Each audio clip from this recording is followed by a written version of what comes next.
Class number 2 देखते हैं।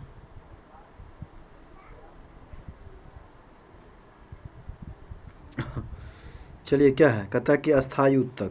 अस्थायी उत्तक उन परिपक्व कोशिकाओं के बने होते हैं जो विभाजन की क्षमता खो चुकी होती है, ठीक, तथा विभिन्न कार्यों को करने के लिए विभेदित हो चुकी होती है। ये कोशिकाएं जो होते हैं मृत अथवा जीवित हो सकते हैं। कौन? अस्थायी उत्तक। अब आगे आपका सरल उत्तक यानी कि सिंपल टिश्यू। यदि अस्थायी उत्तक एक ही प्रकार की कोशिकाओं के बने होते हैं तो उन्हें सरल उत्तक कहते हैं। अब आगे आपका जटिल उत्तक यानी कि कम्प्लेक्स टिश्यू। यदि अस्थायी उत्तक एक से अधिक प्रकार की कोशिकाओं के बने होते हैं तो इन्हें जटिल उत्तक कहते हैं।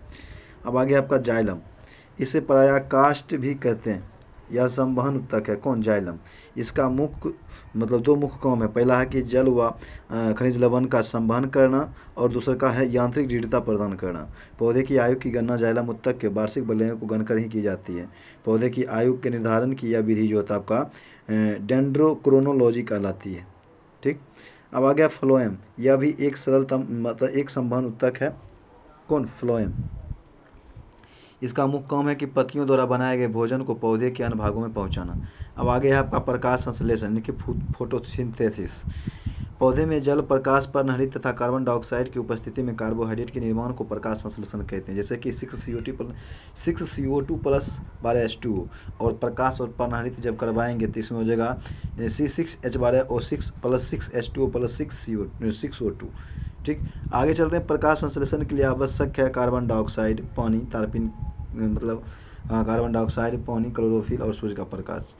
स्थलीय पौधे वायुमंडल में कार्बन डाइऑक्साइड लेते हैं जबकि जलीय पौधे जल में घुले कार्बन डाइऑक्साइड लेते हैं। पत्ती की कोशिका में जल शिरा से परागण द्वारा और CO2 वायुमंडल के विसरण द्वारा होता है। पत्ती की कोशिकाओं में शिरा से परागण द्वारा एवं CO2 वायुमंडल में विसरण द्वारा जाता है। अब आगे है आपका प्रकाश संश्लेषण के लिए आवश्यक जल पौधे की जड़ों के द्वारा जो है अवशोषित किया जाता है एवं प्रकाश संश्लेषण के दौरान निकलने वाला ऑक्सीजन इसी जल के अपघटन से प्राप्त होता है। क्लोरोफिल पत्तियों के हरे रंग का वर्णक है। इसके 4 घटक हैं। क्लोरोफिल ए, क्लोरोफिल बी और है आपका कैरोटीन और जेंथोफिल। कहता है कि इसमें क्लोरोफिल ए एवं बी हरे रंग के होते हैं और ऊर्जा हस्तांतरण करता है। यह प्रकाश संश्लेषण का केंद्र होता है। आगे क्लोरोफिल के केंद्र में मैग्नीशियम का एक परमाणु होता है। क्लोरोफिल प्रकाश में बैंगनी, नीला तथा लाल रंग ग्रहण करता है। प्रकाश संश्लेषण की दर प्रकाश लाल रंग में सबसे अधिक और बैंगनी में सबसे कम होता है। प्रकाश संश्लेषण की क्रिया एक उपचयन तथा अपचयन अभिक्रिया है। इसमें जल का उपचयन ऑक्सीजन बनाने के लिए और कार्बन डाइऑक्साइड का अपचयन ग्लूकोज बनाने के लिए होता है। प्रकाश संश्लेषण की क्रिया की 2 अवस्थाएं होती है, प्रकाश रासायनिक अभिक्रिया तथा रासायनिक प्रकाशहीन क्रिया। प्रकाश रासायनिक क्रिया क्या है? यह क्रिया जो होता है क्लोरोफिल के गिरेना भाग में संपन्न होती है। इसे हिल क्रिया भी कहते हैं, ठीक। इस क्रिया में जल का अपघटन होकर के हाइड्रोजन आयन तथा इलेक्ट्रॉन बनता है। जल के अपघटन के लिए ऊर्जा प्रकाश से मिलती है। इस क्रिया के अंत में ऊर्जा का रूप में ATP से मिलती है। इस क्रिया के अंत में ऊर्जा के रूप में ATP व NADPH निकलता है जो रासायनिक प्रकाशहीन क्रिया में संचालित करने में मदद करता है। रासायनिक प्रकाशहीन प्रक्रिया। यह प्रक्रिया क्लोरोफिल के स्ट्रोमा में होती है। इस क्रिया में कार्बन डाइऑक्साइड का अपचयन होकर शर्करा एवं स्टार्च बनाता है। आगे चलते हैं। पादप हार्मोन के बारे में जान लेंगे। ऑक्सिन्स क्या? पादप पौधे में विभिन्न प्रकार के हार्मोन पाए जाते हैं। ऑक्सिन्स, पहला है ऑक्सिन्स की खोज 1880 में जो था डार्विन ने किया था। यह पौधे के वृद्धि को नियंत्रित करने वाला हार्मोन है। इसका निर्माण पौधा के ऊपरी भागों में हिस्सों में होता है। इसका मुख्य काम क्या? ऑक्सिन्स या इसके कारण पौधा के शीर्षक की प्रमुखता हो जाती है और पार्श्व कक्षीय कोशिकाओं में वृद्धि रुक जाती है और यह पत्तियों का विलंघन रोकता है, झरने से रोकता है पत्ती को, या खरपतवार को नष्ट कर देता है। कौन? ऑक्सिन्स। इसके द्वारा अनिश्चित फल प्राप्त किए जाते हैं, ठीक। और यह फलों को गिरने से बचाता है, पत्ता को झरने से, फलों के गिरने से, और खरपतवार को नष्ट करता है और अनिश्चित फल प्राप्त किया जाता है ऑक्सिन्स के द्वारा। अब आगे आपका जिबरेलिन्स। इसकी खोज जापानी वैज्ञानिक कुरोसावा ने 1926 में किया था।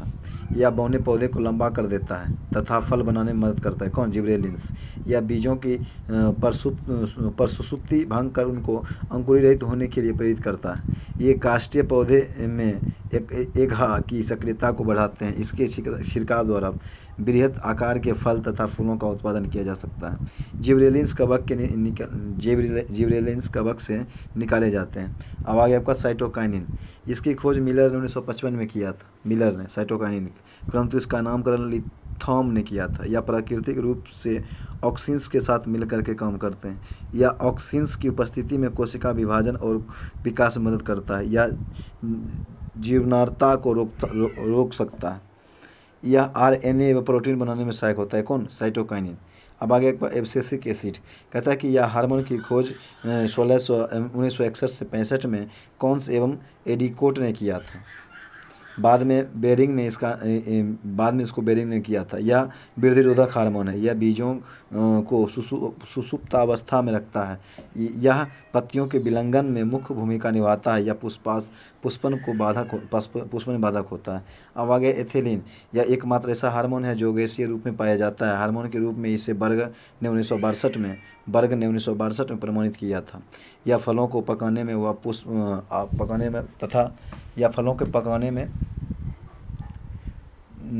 में व मादा पुष्पों की संख्या में वृद्धि करता है। यह पत्तियों, पुष्प में फलों के विलंघन को प्रेरित करता है। कौन? एथिलीन। यह गैसीय अवस्था में होता है, एक हार्मोन है। अब कहता है कि फ्लोरिजेंस। यह पत्तियों में बनते हैं लेकिन फूलों के खिलने में मदद करते हैं। इसके लिए फूल खिलाने वाले हार्मोन भी कहते हैं फ्लोरिजेंस। अब हो गया ट्राउमेटिन। कहता है कि यह एक प्रकार का डाइकार्बोक्सिलिक अम्ल है। इसका निर्माण घायल कोशिका में होता है जिससे पौधा के जख्म भर जाते हैं। अब आ गया आपका पादप हार्मोन यानी कि विषाणु जनित रोग। ठीक। तंबाकू का मोज़ेक रोग। इस रोग में पत्तियां सिकुड़ जाती है तथा छोटी हो जाती है। पत्तियों का क्लोरोफिल नष्ट हो जाता है। इस रोग का कारक है टोबैको मोज़ेक वायरस, TMV। नियंत्रण कैसे किया जाता है? सभी पत्ती को जो है ना रोग से प्रभावित पौधे को इकट्ठा करके जला देना है। ठीक। Potato mosaic virus. यह रोग पोटैटो वायरस X से होता है। इसमें पत्तियों में चितकबरापन और बौनापन का लक्षण प्रकट होने लगता है। अब आगे है आपका बंकी टॉप ऑफ बनाना। यह रोग होता है बनाना वायरस 1 द्वारा होता है। इस रोग में पौधे बौने तथा सभी पत्तियां शिखा पर गुलाबवत एकत्रित हो जाता है। रंग परिवर्तन। कहता है कि हरी महीनता एवं विषाणु जनित रोग है। रक्त परिवर्तन। इस रोग में पूरी पत्ती का रंग पीला, सफ़ेद व मोज़ेक पैटर्न का हो जाता है। कहता है कि वेन क्लीयरिंग में सिराएँ पीली व अन्य भाग हरे तथा वेन बिंडिंग में सिराएँ हरी व अन्य भाग मतलब हरी महीनता हो जाती है। जीवाणु जनित रोग जान लीजिए। बैक्टीरिकल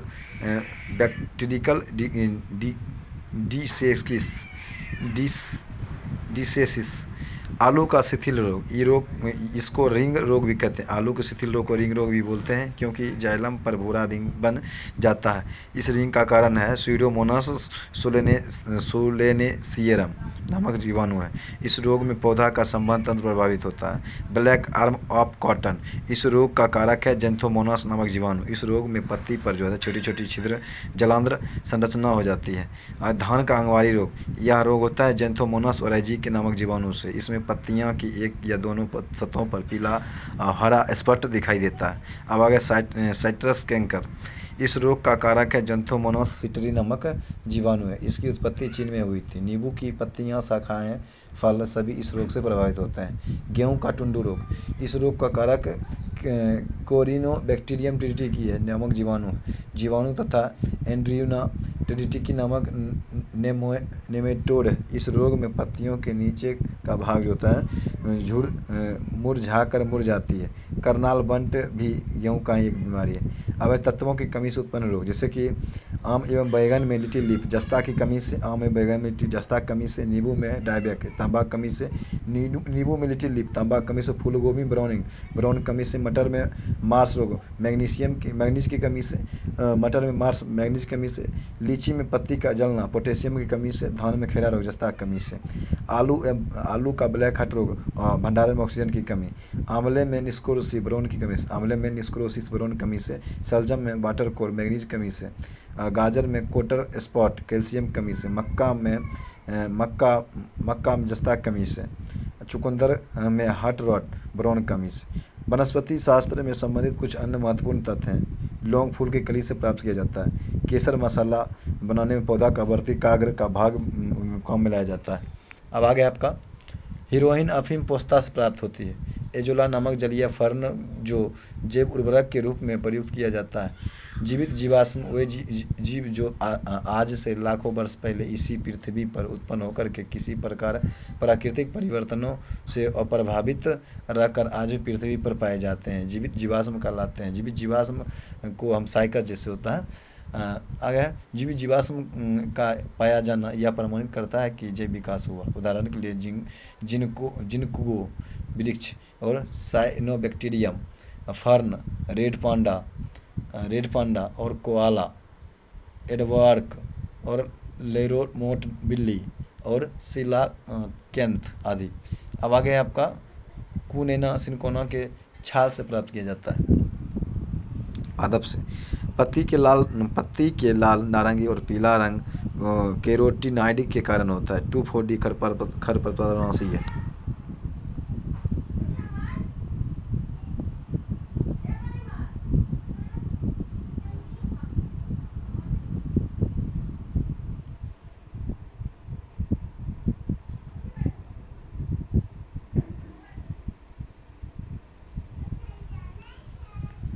वाणिज्यिक मूल वाला क्वार्क क्वेकर्स सुबेर से प्राप्त होती है। विश्व का सबसे अधिक तेजी से बढ़ने वाला पादप वाला जल पादप जल सयासिंध है। विश्व का सबसे अधिक तेजी से बढ़ने वाला जल पादप जल सयासिंध है। कहता है कि सबसे बड़ा आवृतबीजी वृक्ष यूकेलिप्टस है। संसार में सबसे लंबा वृक्ष सिकोया है। यह एक नग्नबीजी है। इसकी ऊंचाई 120 मीटर की होती है। इसे कोस्ट रेडवुड ऑफ कैलिफोर्निया भी कहते हैं। सबसे छोटा आवृतबीजी पौधा है आपका ये, मतलब यह जलीय आवृतबीजी है जो भारत में पाया जाता है। ठीक। अब आगे आपका सबसे बड़ी पत्ती वाला पौधा विक्टोरिजिया या भारत में बंगाल में पाए जाने वाला जलीय पादप। सबसे बड़ा बीज कोकोडीमर है। प्रजाति के जो है ना लोडोसिया मालबीडी का है, आगे है जो 12 इंच लंबा होता है। अब आगे है आपका सबसे छोटी बीज आर्कडीज। सबसे छोटा पुष्प बुल्फिया, इसका व्यास 0.1 मिलीमीटर का होता है। सबसे बड़ा पुष्प रेफलेसिया और कहता है कि ओर्नोल्डाई, व्यास 1 मीटर तथा भार लगभग 8 किलोग्राम हो सकता है। यह वाइटिस की जड़ पर परजीवी है। सबसे छोटा आवृतबीजी ऑर्सिथोबियम या एक द्विबीजपत्री है, परजीवी। आगे भारत सबसे बड़ा नरयुग्म या साइकस या एक नग्नबीजी पादप है। सबसे बड़ा बीजांड साइकस से है। जीवित जीवाश्म साइकस। सबसे छोटे गुणसूत्र शैवाल में होते हैं। सबसे लंबे गुणसूत्र ट्राइलियम में होते हैं। आगे सबसे ज़्यादा गुणसूत्र वाला पौधा ऑफियोगोलोसम, जिसके डिप्लॉइड कोशिका में 1266 गुणसूत्र होते हैं। सबसे कम गुणसूत्र वाला पादप हेप्लोपोपस ग्रेसिलिस है। सबसे छोटा नग्नबीजी पादप जेमिया पिग्मिया है। सबसे भारी काष्ठ वाला पौधा है हार्डविचिया बाइनेका है। सबसे हल्की काष्ठ वाला पौधा ओक्रोमा लेगोपस है।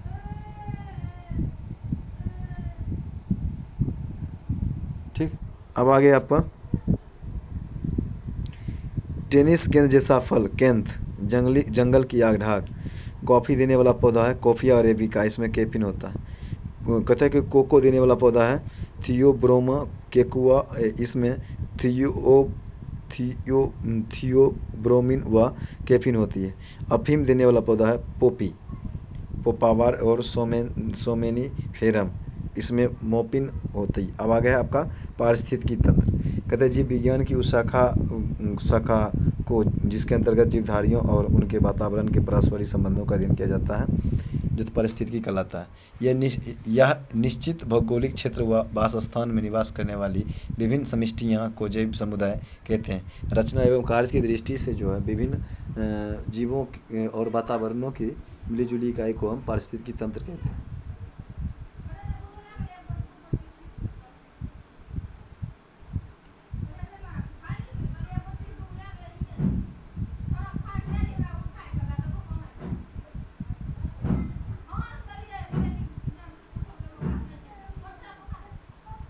सर्वाधिक अस्थायी पारिस्थितिकी तंत्र महासागर। पारिस्थितिकी तंत्र या परितंत्र शब्द का प्रयोग सर्वप्रथम टेंसले नामक वैज्ञानिक ने किया था। आगे है आपका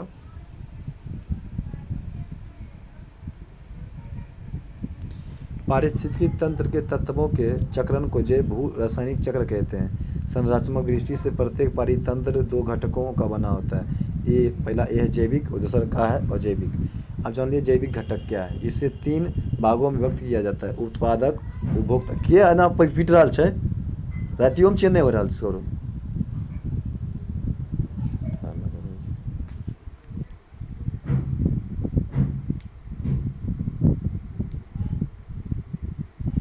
जैविक घटक इसे 3 भागों में विभक्त किया गया है। उत्पाद, उपभोक्ता और अपघटक। उत्पादक वे घटक जो अपनी भोजन स्वयं बनाते हैं जैसे कि हरे पौधे, ठीक। और उपभोक्ता वे हैं जो अपघटक तो उत्पादक होएगा, उपभोक्ता हुए जो मतलब उत्पादक को अपने भोजन के रूप में प्रयोग करते हैं। उपभोक्ता को 3 भागों में बांटा, प्राथमिक, द्वितीयक, तृतीयक। प्राथमिक उपभोक्ता हुआ जो हरे पौधे को खाते हैं जैसे गाय, भैंस, बकरी। द्वितीयक उपभोक्ता हुए जो इन सबको गाय, भैंस, बकरी को खाता है, लोमड़ी, भेड़िया, मोर, ठीक। और तृतीयक उपभोक्ता हुए जो लोमड़ी, भेड़िया, मोर को खाते हैं जैसे कि बाघ, शेर, चीता आदि। खाद्य श्रृंखला में मानव प्राथमिक एवं द्वितीयक उपभोक्ता है।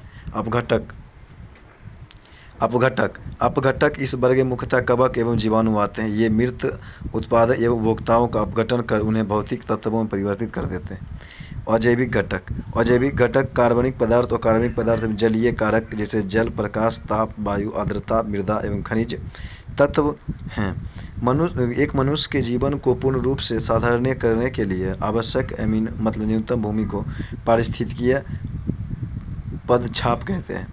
सर्वाधिक जैव विविधता उष्णकटिबंधीय वर्षा वन में पाई जाती है। पारिस्थितिकी विज्ञान केंद्र बेंगलुरु में। अब आगे कहता है कि अब आगे आपका पर्यावरण विज्ञान संस्थान अनुसंधान प्रशिक्षण केंद्र, पर्यावरण शिक्षा केंद्र का अहमदाबाद, पर्यावरण शिक्षा केंद्र अहमदाबाद, PCR पर्यावरण शिक्षा केंद्र चेन्नई में, पारिस्थितिकी विज्ञान केंद्र बेंगलुरु में, खनन केंद्र धनबाद, सलीम अली हो जाएगा आपका कोयम्बटूर। आगे चलते हैं। आगे है आपका अब आगे वायु प्रदूषक। यहाँ तक जान गए थे। पहले हम पढ़ेंगे अभी प्रदूषण क्या है। वायु, जल या भूमि के भौतिक, रासायनिक या जैविक गुणों में होने वाले ऐसे अनचाहे परिवर्तन जो मनुष्य एवं अन्य जीवधारियों एवं उनकी जीवन परिस्थितियों, औद्योगिक प्रक्रियाओं एवं सांस्कृतिक उपलब्धियों के लिए हानिकारक हो, प्रदूषण कहलाता है। प्रदूषण मुख्यतः निम्न प्रकार के होते हैं। पहला वायु प्रदूषण, दूसरा वायु, जल, ध्वनि, मृदा एवं नाभिकीय प्रदूषण। वायु प्रदूषण जब प्रदूषण वायुमंडल में उपस्थित होता है और वायुमंडल के अवयवी की अनुकूलतम मात्रा में परिवर्तन आ जाता है तब इसे हम वायु प्रदूषण कहते हैं। वायु प्रदूषण के संदर्भ में PM यानी कि PM फुल फॉर्म होता है पार्टिकुलेट मैटर का तात्पर्य कणिका होता है और SPM को होता है सस्पेंडेड पार्टिकुलेट मैटर। अब आगे आपका वायु प्रदूषण के कुछ प्रमुख घटक जैसे कि carbon monoxide CO, sulphur dioxide SO2, hydrogen sulphide H2H, hydrogen fluoride HF, nitrogen के ऑक्साइड NO तथा NO2, हाइड्रोकार्बन अमोनिया NH3, तंबाकू का धुआं और फ्लोराइडस धूल एवं धुएं के कण एरोसोल्स आदि। अब आगे चलते हैं। वायु प्रदूषण एस्बेस्टॉस धूल फेफड़ा को, शीशा उदर को, एस्बेस्टॉस धूल फेफड़ा को, शीशा उदर को और पारा रक्त धराओं को एवं कार्बन मोनोऑक्साइड मस्तिष्क को प्रभावित करता है। अब आगे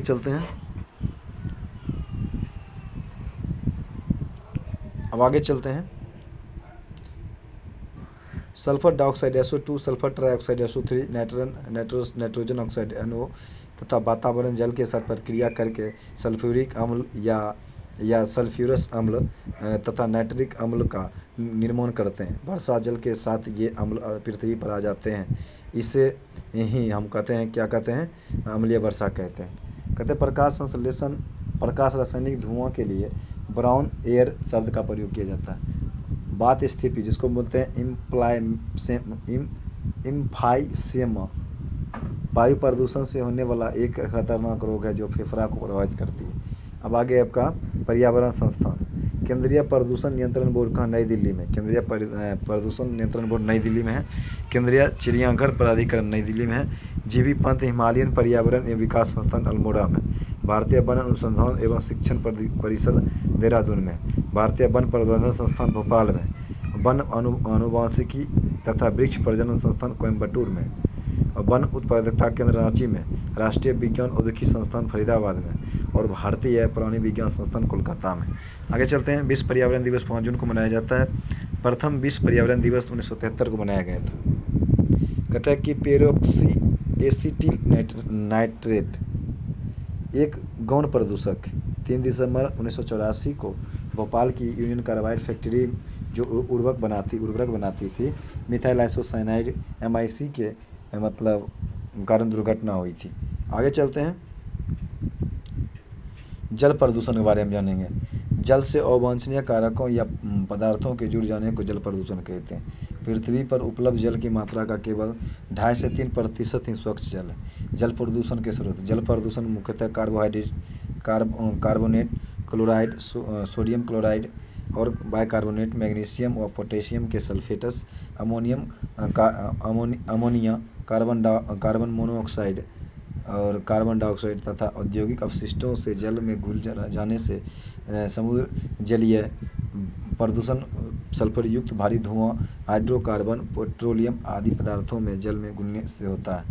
भारत में कुछ भागों में भूमिगत पेयजल में आर्सेनिक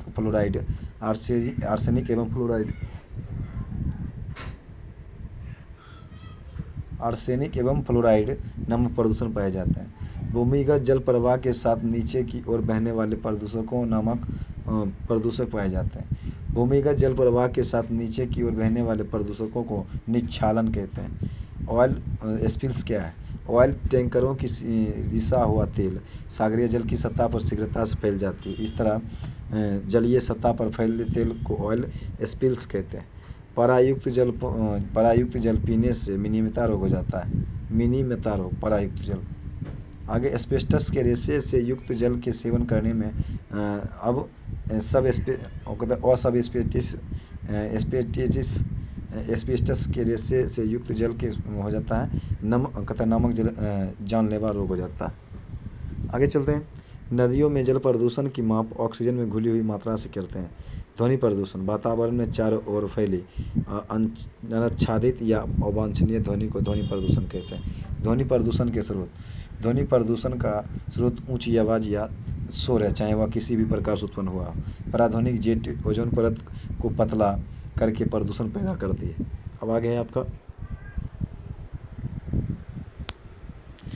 मृदा प्रदूषण। कहता है भूमि का विकृति रूप मृदा प्रदूषण कहलाती है। मृदा प्रदूषण के स्रोत अम्लीय वर्षा, खानों से प्राप्त जल, उर्वरकों या कीटनाशक रसायनों का अधिक प्रयोग, कूड़ा करकट, औद्योगिक अपशिष्ट, खुले खेतों में मल विसर्जन आदि मृदा प्रदूषण के मुख्य स्रोत हैं।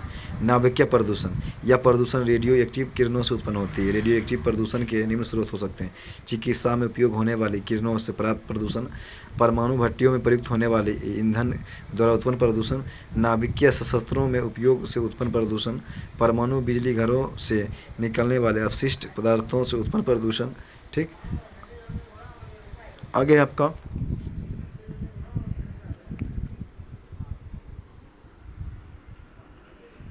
परमाणु बिजली घर हो गया। आपका है कि शोध कार्यों में प्रयुक्त रेडियोधर्मी पदार्थ का उत्पन्न प्रदूषण, सूर्य की पराबैंगनी किरणों से उत्पन्न प्रदूषण। अमेरिका में 28 मार्च 1979 को 3 माइल आइसलैंड रिएक्टर में भीषण दुर्घटना हुई। रिएक्टर में होने वाले दुर्घटनाओं में सबसे अधिक हानिकारक व भीषण दुर्घटना 26 अप्रैल 1986 को यूक्रेन के चेरनोबिल स्थित एक रिएक्टर में घटी, जिसमें एक रिएक्टर इकाई की छत जल गई। अब आगे है आपका प्रदूषकों व दीर्घकालीन प्रभाव क्या होता है। जब कार्बन मोनोऑक्साइड से लीवर और किडनी खराब हो जाता है, CO से कार्बन मोनोऑक्साइड से लीवर और किडनी खराब हो जाता है। नाइट्रोजन ऑक्सीजन से कैंसर रोग होता है और धूल कण से श्वास संबंधी रोग हो जाता है। सीसा से केंद्रीय नर्वस सिस्टम दुष्प्रभावित होता है। आगे चलते प्राणी विज्ञान इसके अंतर्गत जंतु तथा उनके क्रियाकलापों का अध्ययन किया जाता है। जंतु जगत का वर्गीकरण। संसार में समस्त जंतु जगत को दो उप जगतों में विभाजित किया गया था, एक कोशिकीय प्राणी तथा बहुकोशिकीय प्राणी। एक कोशिकीय प्राणी एक ही संघ प्रोटोजोआ में रखे गए, जबकि बहुकोशिकीय प्राणी को 9 संघों में विभाजित किया गया। एस्टोरर व यूसिंजर के अनुसार जंतुओं का वर्गीकरण। संघ प्रोटोजोआ प्रमुख लक्षण, इनका शरीर केवल एक कोशिकीय होता है। ठीक, इनके जीवद्रव्य में एक या अनेक छिद्र होते हैं। प्रचलन जो है ना पदावों, पक्षावों और कसावों के द्वारा होता है। स्वतंत्र जीवी एवं परजीवी दोनों प्रकार के होते हैं संघ प्रोटोजोआ के जंतु। ठीक, सभी जैविक क्रियाएं जैसे कि भोजन, पाचन, श्वसन, उत्सर्जन, जनन एक कोशिका शरीर के अंदर ही होती है। श्वसन एवं उत्सर्जन कोशिका की सतह से विसरण के द्वारा होते हैं। प्रोटोजोआ, एंट, अमीबा, हिस्टोरिका का संक्रमण मनुष्य में 30 से 40 वर्षों के लिए बना रहता है। संघ पोरीफेरा, इस संघ के सभी जंतु खारे जल में पाए जाते हैं। प्रमुख लक्षण क्या है? ये बहुकोशिकीय जंतु हैं, परंतु कोशिका नियमित ऊतकों का निर्माण नहीं करती है। शरीर पर असंख्य छिद्र पाए जाते हैं। शरीर में एक गुहा पाई जाती है जिसे स्पंज गुहा कहते हैं। उदाहरण के लिए साइकन, मायोनिया और स्पंज आदि। आगे चलते हैं।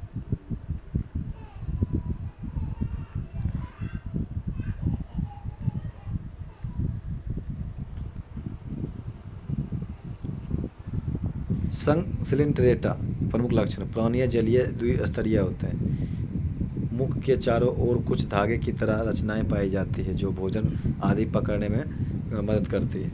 मुख के समय पर सूंघ पाया जाता है, जैसे कि हाइड्रा, जेलीफिश, सी एनीमोन, मूंगा। अब आगे संघ प्लेटीहेलमिन्थिस प्रमुख लक्षण, यह 3 स्तरीय शरीर, प्रमुख देह गुहा नहीं होता।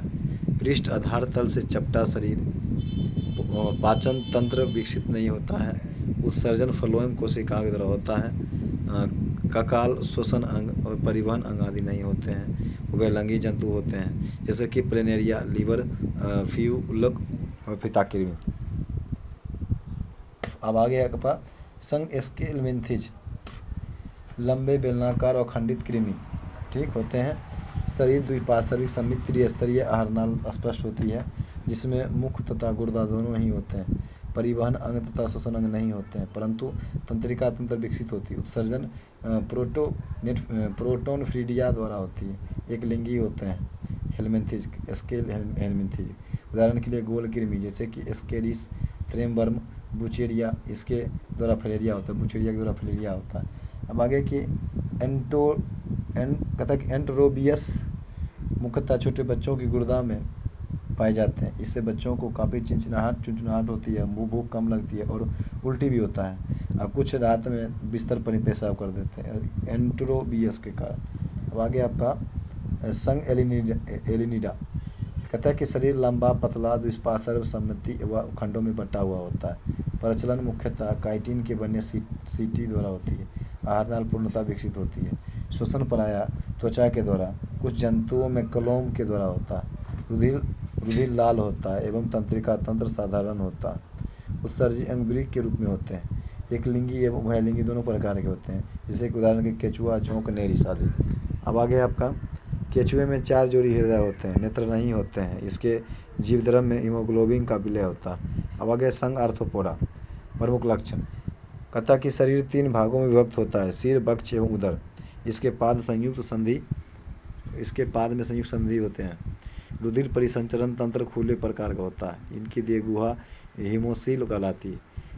किसके? आर्थ्रोपोडा के। कहता है trachea, gills, book, lungs, trachea, gills, book, lungs, सामान्य सत्ता आदि श्वसन अंग या प्रायः एक लिंगी होते हैं और एवं निश्चेषण शरीर के अंदर होता है, जैसे कि तिलचट्टा, झींगा मछली, केकड़ा, खटमल, मक्खी, मच्छर, मधुमक्खी, टिड्डा, ये सब आते हैं आर्थ्रोपोडा के अंतर्गत। अब आगे कीटों में 6 पाद 4 पंख होते हैं। काकरोच के हृदय में 13 कक्ष होते हैं। चींटी एक सामाजिक जंतु है जो श्रम विभाजन प्रदर्शित करती है। दीमक भी एक सामाजिक कीट है जो निवाह यानी कि समूह में रहना पसंद करती है। आगे चलते हैं। आगे है आपका संघ इकाइनोडर्मिटा प्रमुख लक्षण, इस संघ में सभी जंतु समुद्री होते हैं। जल संवहन तंत्र पाया जाता है। प्रजनन भोजन ग्रहण करने हेतु नाल पादप होते हैं जो संवेदी अंग का काम करते हैं। तंत्रिका तंत्र जो है आपका मस्तिष्क विकसित नहीं होता है, तंत्रिका तंत्र मस्तिष्क विकसित नहीं होता। ठीक, आगे है आपका कथा की पुनरुत्पादन की विशेषता क्षमता होती है। उदाहरण के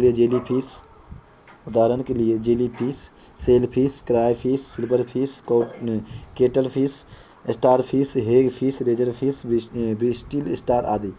अरस्तु लालटेन का प्रयोग जो है भोजन, मतलब ये सब आते हैं आपके इकाइडर्मेटा में, फिश वाला जितना होगा। अब आगे अरस्तु लालटेन का प्रयोग भोजन को चबाने में तथा समुद्री आर्चिन में पाया जाता है। संघ मोलस्का, अब आगे आपका संघ मोलस्का के बारे में जानेंगे। शरीर तीनों भागों में विभक्त होता है। शरीर अंतरांग तथा पाद, इनमें श्वसन गिल्स तथा ट्रेकिया द्वारा होता है। इनमें कवच सदैव उपस्थित रहता है। आहार नाल पूर्ण विकसित होता है। रक्त रंगहीन होता है। ठीक, उत्सर्जन वृक्क के द्वारा होता है। आहार नाल, घोंघा, सीपी आदि। अब आगे के मोलस्का के बारे में जान लीजिए। मोलस्का और प्राचीनतम नाम सिप्रियाक कौड़ी, डोरिस्क समुद्री नींबू, सिपियाक कौड़ी, डोरिस समुद्री नींबू, ऑक्टोपस श्रिंगमिन यानी 8 ओरल आर्म। कथा की एप्लिसिया का समुद्री खरगोश, कुंडालिनिक उद्योग धंधा वो उधौन घोंघा, और सिपिया हो जाएगा, सिप्रियाक हो जाएगा कौड़ी, और सिपियाक हो जाएगा कटल फिश। आगे चलते हैं।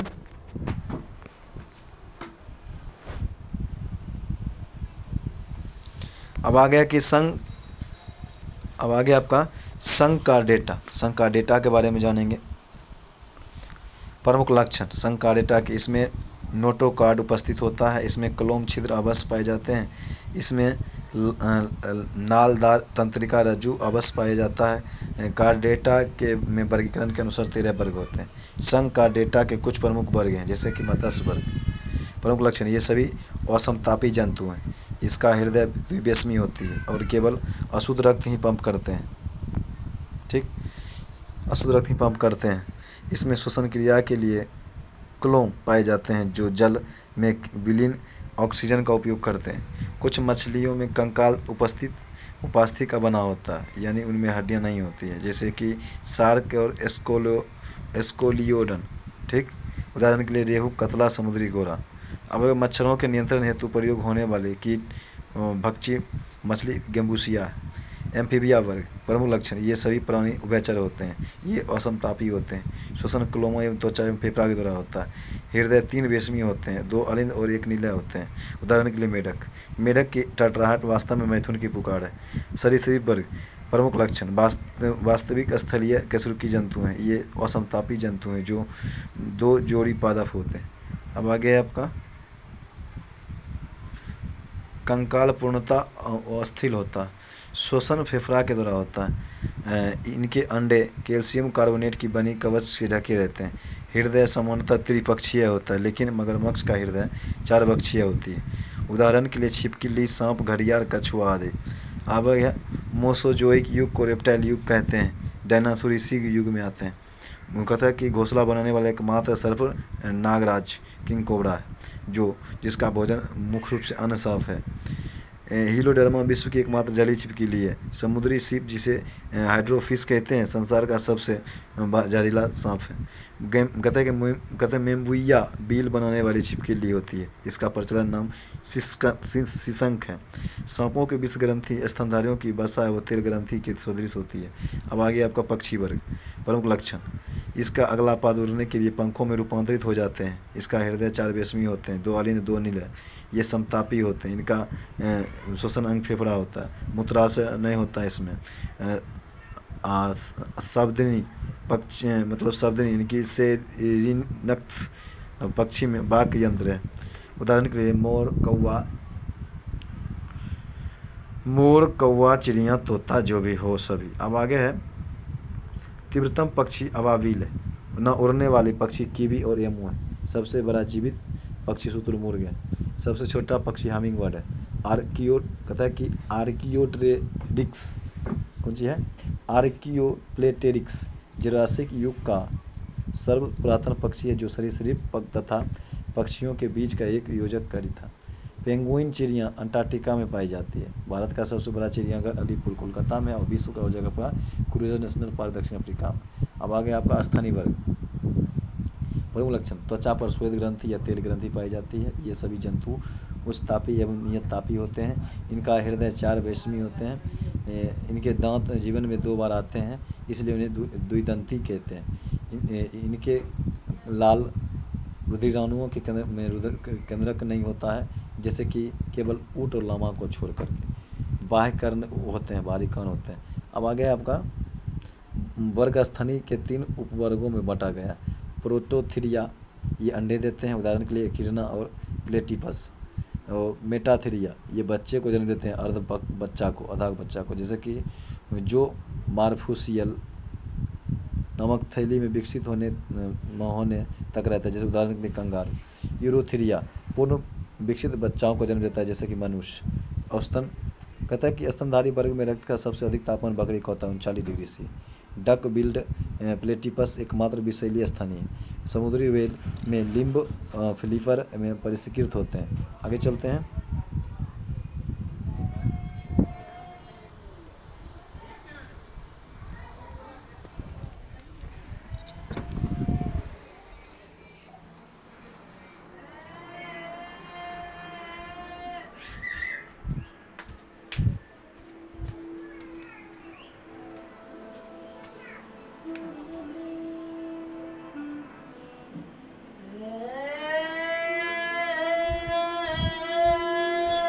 क्या करे छे?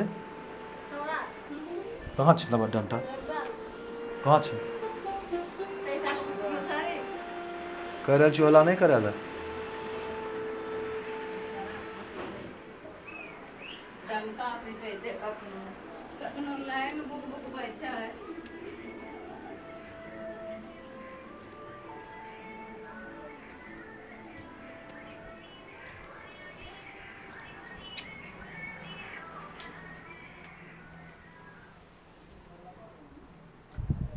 अब आगे है आपका जंतु जगत ना।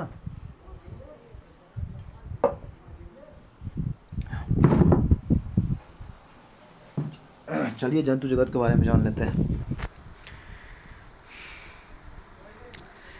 जंतु जगत यानी कि एनिमल टिश्यू। जंतुओं के शरीर में पाए जाने वाले ऊतकों को हम निम्न श्रेणियों में बांट सकते हैं। उपकला ऊतक, ये ऊतक जंतु की बाहरी, भीतरी व स्वतंत्र सतहों पर पाए जाते हैं। इसमें रुधिर कोशिकाओं का अभाव होता है।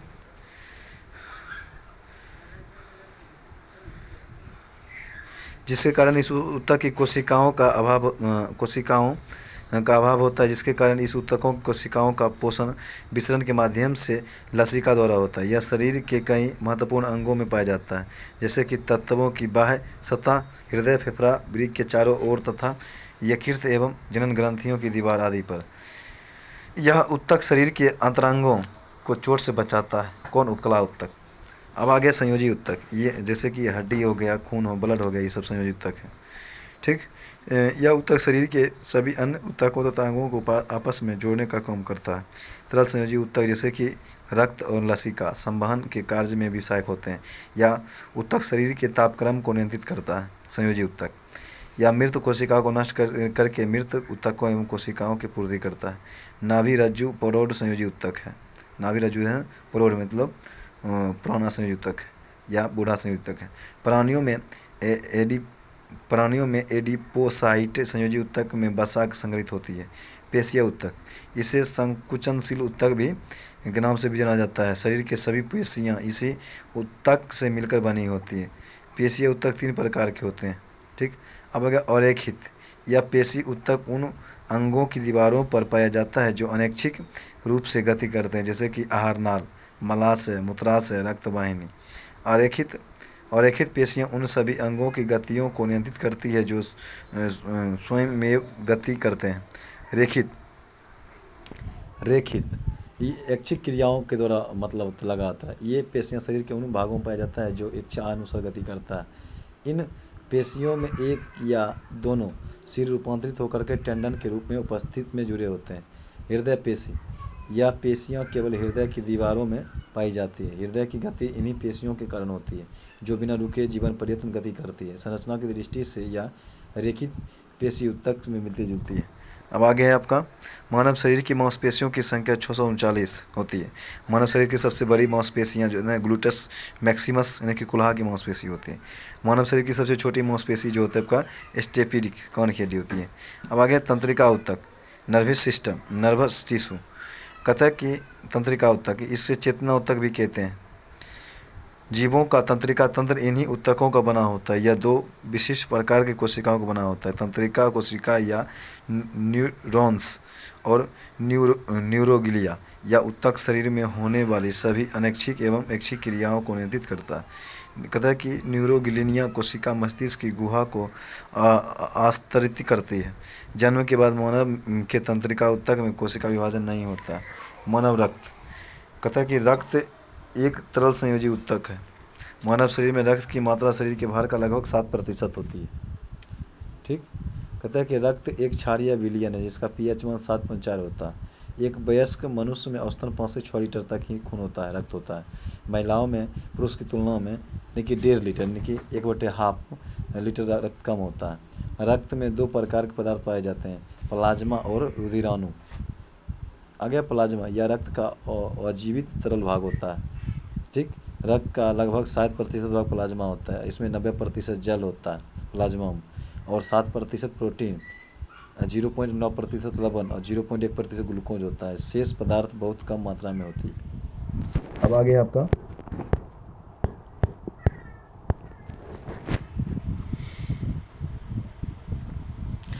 प्लाज्मा के कार्य, पचे हुए भोजन एवं हार्मोन का शरीर में संवहन प्लाज्मा के द्वारा होती है। सेरम, जब प्लाज्मा में से फाइब्रिनोजेन नामक प्रोटीन निकल जाता है तो ऐसे प्लाज्मा को सीरम कहा जाता है। रुधिराणु, यह रक्त का शेष 40% भाग होता है। इसे 3 भागों में बांटा जाता है, लाल रक्त आरबीसी, श्वेत रक्त डब्ल्यूबीसी और रक्त विमाणु प्लेटलेट्स। लाल रक्त आरबीसी, जिसे हम एरिथ्रोसाइट कहते हैं। इसका फुल फॉर्म होता है रेड ब्लड कॉर्पल या रेड ब्लड और इरेथ्रोसाइट भी बोलते हैं। स्तनधारियों का लाल रक्त कण, स्तनधारी का लाल रक्त कण वे उत्तल होते हैं। इनमें केंद्रक नहीं होता है। अब बाद में ऊँट और लामा नामक स्तनधारी की आरबीसी में केंद्रक पाया जाता है। आरबीसी का निर्माण अस्थि मज्जा में होता है। प्रोटीन, आयरन, विटामिन 12 और फोलिक अम्ल आरबीसी के निर्माण में सहायक होते हैं। भ्रूण अवस्था में इसका निर्माण यकृत और पीलिया में होती है। इसका जीवन काल 20 से 120 दिन का होता है। इसकी मृत्यु यकृत और पीलिया में होती है आरबीसी, इसलिए पीलिया को आरबीसी का कब्र भी कहा जाता है। ठीक, आगे इसमें हीमोग्लोबिन होता है जिसमें हीम रामक रंजक मतलब होता है। इसके कारण रक्त का रंग लाल होता है। ठीक, लोह युक्त प्रोटीन मतलब हीमोग्लोबिन लोह युक्त प्रोटीन है जो ऑक्सीजन एवं कार्बन डाइऑक्साइड के संयोग करने में क्षमता रखती है। अब आगे आपका हीमोग्लोबिन में पाए जाने वाला लोह यौगिक हीमेटिन कौन है, हीमेटिन। आगे चलते हैं।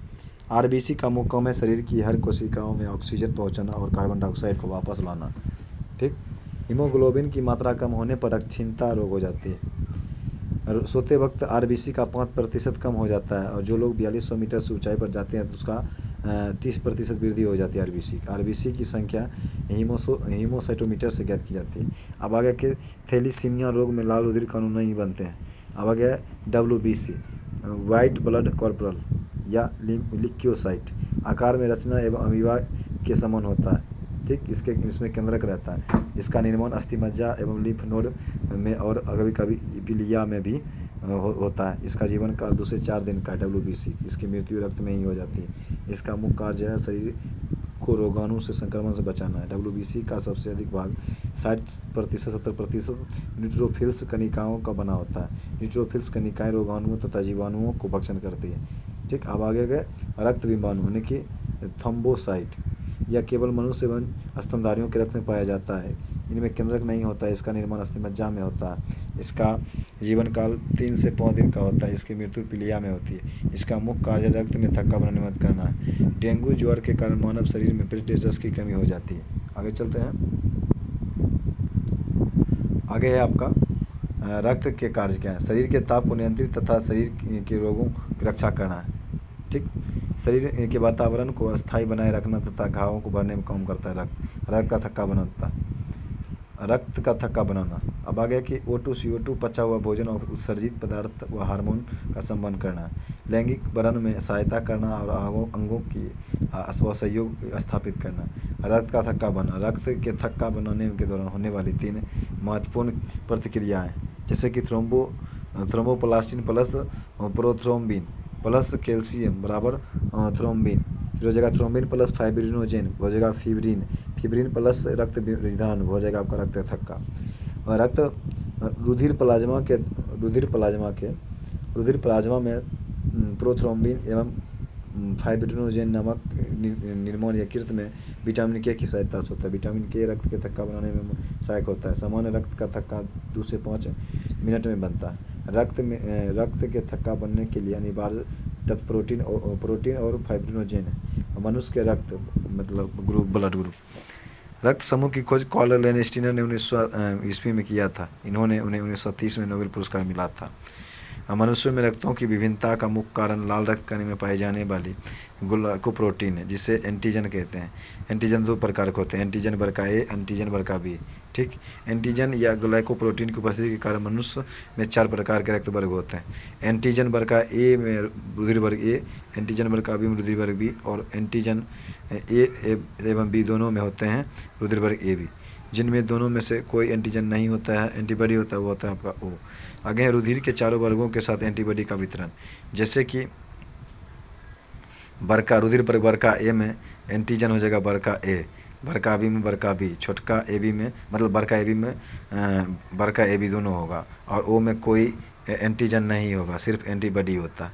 अब कहता है आपका वर्ग ए में छोटका बी हो जाएगा एंटीबॉडी, और छोटका बी में वर्ग बी में छोटका बी हो जाएगा एंटीबॉडी। चलिए आगे चलते हैं। किसी एंटीजन की अनुपस्थिति में एक विपरीत प्रकार की प्रोटीन रुधिर प्लाज्मा में पाई जाती है, इसको एंटीबॉडी कहते हैं। या भी 2 प्रकार के होते हैं, एंटीबॉडी ए एवं एंटीबॉडी बी। रक्त का आधान क्या है? एंटीजन ए एवं एंटीबॉडी ए, एंटीजन बी एवं एंटीबॉडी बी एक साथ नहीं रह सकते हैं। ऐसा होने पर ये आपस में मिलकर चिपक जाते हैं, जिससे कि रक्त नष्ट हो जाती है। इससे रक्त का अभिलेशन कहते हैं। अतः रक्त आधान में एंटीजन एवं एंटीबॉडी का एक ऐसा माप तोल मतलब तालमेल कराना चाहिए जिससे कि रक्त का अभिलेशन ना हो सके। अब आगे आपका रक्त समूह ओ को सर्वदाता यानी कि यूनिवर्सल डोनर कहते हैं, रक्त समूह कहते हैं, क्योंकि इसमें एंटीजन नहीं होता है। एवं रक्त समूह ए बी सर्वग्राही होता है, यूनिवर्सल एक्सेप्टर रक्त समूह कहते हैं, क्योंकि एंटीबॉडी नहीं होते हैं। अब अगर RH फैक्टर कहता है कि 1940 में लैंडिस्टर और वीनर ने रुधिर में अन्य प्रकार के एंटीजन का पता लगाया। उन्होंने रिसस बंदर में इस तत्व का पता लगाया, इसलिए इसे RH फैक्टर कहते हैं। जिन व्यक्तियों के रक्त में यह तत्व पाया जाता है उनका रक्त RH फैक्टर सहित पॉजिटिव होता है, जिसमें नहीं पाया जाता है वो निगेटिव होता है। आगे चलते हैं। अब आगे है कि रक्त आधान के समय RH फैक्टर की भी जांच की जाती है। RH प्लस वाले को नहीं देगा, माइनस वाला कहीं देगा। RH प्लस रक्त वर्ग का रक्त RH माइनस वर्ग वाले व्यक्ति को दिया जाता है तो एक बार प्रथम कम मात्रा होने के कारण तो कोई प्रभाव नहीं पड़ता है, लेकिन दूसरा बार RH माइनस वाला की मृत्यु हो जाता है। अब आ गया एरिथ्रोब्लास्टोसिस फीटेलिस। यदि पिता का रक्त RH प्लस तथा माता का RH माइनस हो तो जन्म लेने वाले शिशुओं की जन्म से पहले गर्भावस्था में या जन्म के तुरंत बाद मृत्यु हो जाती है। ठीक, ऐसा प्रथम संतान के बाद ही होती है। अब आगे है माता पिता के रक्त समूह के आधार पर बच्चों का संभावित यूनिट। अगर माता पिता O हो तो बच्चा में भी O होगा, माता पिता O या A हो तो बच्चा में O या A होगा। ठीक, और माता O या B हो तो बच्चा में O या B होगा, O B होगा, और माता पिता में O या AB हो तो बच्चा में A या A और B होगा, और माता पिता A हो तो बच्चा में AO होगा। ठीक, माता में AB हो तो बच्चा में OAB होगा। ठीक, और माता में A या AB हो तो बच्चा में AB या AB होगा, और माता में BB हो तो बच्चा में BO होगा। ठीक, माता पिता में A या AB हो तो बच्चा में AB या AB होगा, और माता पिता में से AB हो तो बच्चा में AB होगा। अब कहता है कि O वाला में नहीं होगा AB या AB, O A वाला में नहीं होगा B या AB। ठीक, ओ बी वाला में नहीं होगा ए या A B, O A B वाला में नहीं होगा ओ या ए बी, ए वाला में नहीं होगा बी या ए बी में नहीं, ए बी वाला में नहीं होगा नन, ए या ए बी वाला में ओ होगा, ठीक। और बी बी वाला में नहीं होगा ए बी या ए बी वाला में नहीं होगा ओ, ए बी या ए बी वाला में नहीं होगा ओ। अब चलते हैं मानव शरीर के तंत्र। पाचन तंत्र। भोजन में पाचन की महत्वपूर्ण क्रियाएं मतलब प्रक्रिया 5 अवस्थाओं में गुजरती है: अंतर्ग्रहण, पाचन, अवशोषण और स्वस्थीकरण और मल परित्याग। अंतर्ग्रहण क्या है? भोजन को मुख से ले जाना अंतर्ग्रहण कहलाता है। पाचन। मनुष्य में भोजन का पाचन मुख से प्रारंभ होती है और यह छोटी आंत तक जारी रहता है। मुख में स्थित लाल ग्रंथियों से निकलने वाला एंजाइम टॉयलिन भोजन में उपस्थित मंड को मोल्टोज शर्करा में अपघटित कर देता है। फिर मोल्टेज नामक एंजाइम मोल्टोज शर्करा को ग्लूकोज में परिवर्तित कर देता है। लाइसोजाइम नामक एंजाइम भोजन में उपस्थित हानिकारक जो है आपका जीवाणु को नष्ट कर देता है। इसके अतिरिक्त लार में उपस्थित शेष पदार्थ बफर कार्य करते हैं। इसके बाद भोजन अमाशय में पहुंचता है। अमाशय में पाचन कैसे होता है? अमाशय में भोजन लगभग 4 घंटे तक रहता है। भोजन के अमाशय में पहुंचने पर पाइलोरिक ग्रंथियां में जठर रस जो होता है ना निकलता है। यह हल्के पीले रंग का अम्लीय द्रव होता है। अमाशय में ऑक्सीस्टिंग कोशिकाओं में हाइड्रोक्लोरिक अम्ल निकलता है जो भोजन के साथ आए हुए जीवाणु को नष्ट कर देता है तथा एंजाइम की क्रिया को तीव्र कर देता है। कहता है कि हाइड्रोलिक अम्ल भोजन के माध्यम से अम्लीय बना देते हैं जिससे लार की टॉयलिन की क्रिया समाप्त हो जाती है। अमाशय में निकलने वाले जठर रस से एंजाइम होते हैं। कहता है कि पेप्सिन या रेनिन।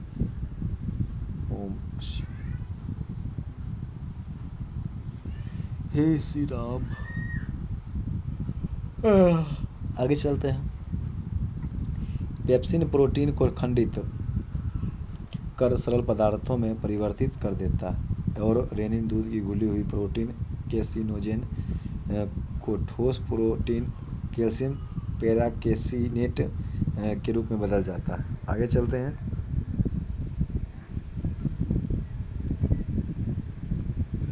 आगे है आपका पक्वाशय में पाचन। भोजन को पक्वाशय में पहुँचते हैं सर्वप्रथम इसमें यकृत यानी कि लीवर निकलने वाला पित्तरस यानी कि बाइल डस्ट आकर मिलता है। पित्तरस क्षारीय होता है और यह भोजन को अम्लीय से क्षारीय बना देता है। यह अग्नाशय से अग्नाशय रस आकर भोजन में मिलता है।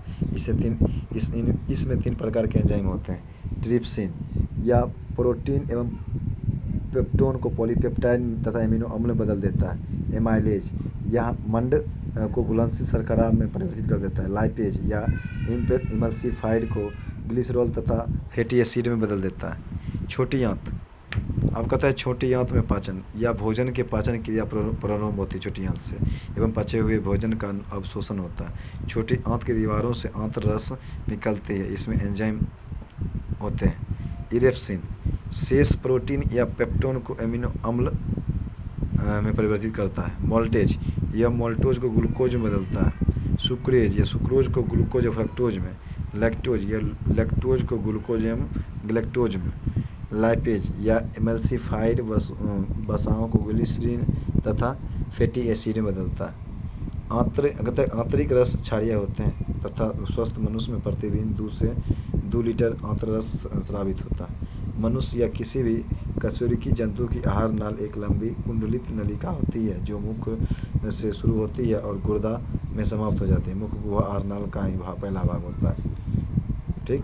मुख गुहा में जीभ, दांत एवं 3 जोड़ी लार ग्रंथि पाई जाती है। अब आगे आपका है जीभ के बारे में। मुख गुहा के फर्श पर स्थित एक मोटी एवं मांसल रचना होती है जिसको हम जीभ कहते हैं। जीभ उसी छोटी छोटी अंकुर होते हैं। अब कहते हैं कि जिन्हें स्वाद कलियाँ कहते हैं। स्वाद कलियाँ मतलब स्वाद कलियों द्वारा मनुष्य को भोजन के विभिन्न स्वादों जैसे कि मीठा, कड़वा, खट्टा, तीखा आदि का ज्ञान होता है। जीभ के अग्र भाग से मीठा, पार्श्व भाग से कड़वा और बगल वाले भाग से खट्टा का आभास होता है। जीभ अपनी गति के द्वारा ही भोजन को निगलने में मदद करता है। अब अगर टीथ यानी कि दांत। ठीक। कहता है कि मुख गुहा के ऊपरी तथा निचले दोनों जबड़ों में दांत की एक एक पंक्तियां पाई जाती है। ठीक, मनुष्य में दांत गर्दंती, द्विदंती और विषदंती प्रकार के होते हैं। मनुष्य के एक जबड़े में 16 दांत तथा दूसरे के में 16, यानी कि टोटल 32 दांत होते हैं। बड़े मतलब बड़े आगे आपका जबड़े के प्रत्येक ओर 2 कृदंत, एक रदनक, कृदंत को इंसाइजर, रदनक को केनाइन, और 2 अग्र चवर्णक यानी प्रीमोलर और 3 चवर्णक मोलर दांत पाए जाते हैं। मनुष्य में दांतों को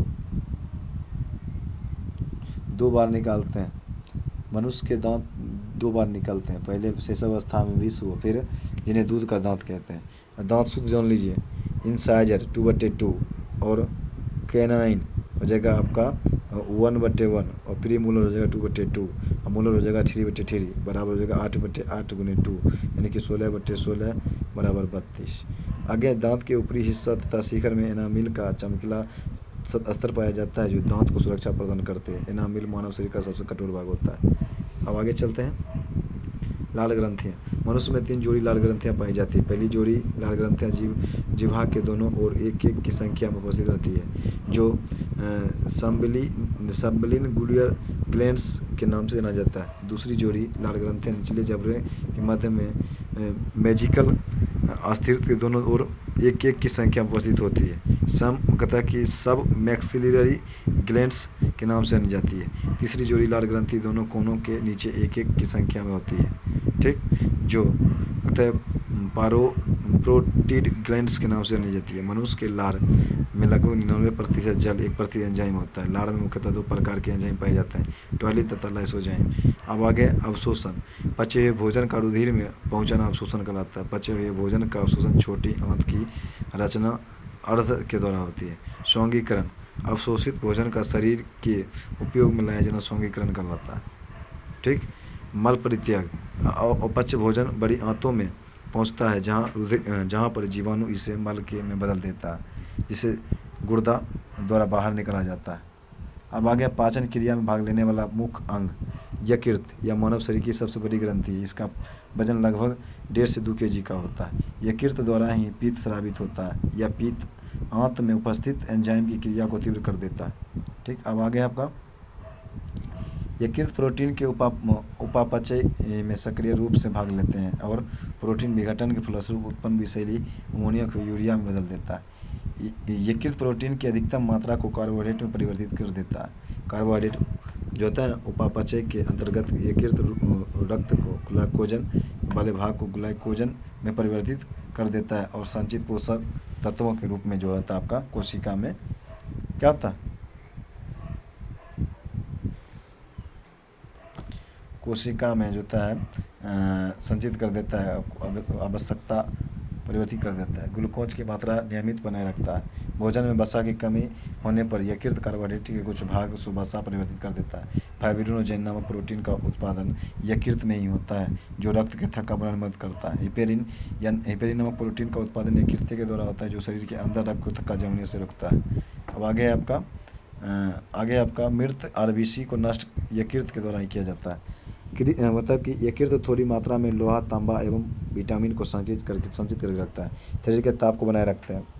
ठीक, भोजन में जहर देकर मारे गए व्यक्ति की मृत्यु के कारण जांच में यकृत एक बड़ा सुराग है। अब आगे आपका आगे है पित्ताशय। पित्ताशय नाशपाती के आकार की एक थैली होती है जिसमें यकृत से निकलने वाला पित्त जमा रहता है। पित्ताशय में पित्त पक्वाशय में पित्त नलिका के माध्यम से आता है। अब आगे है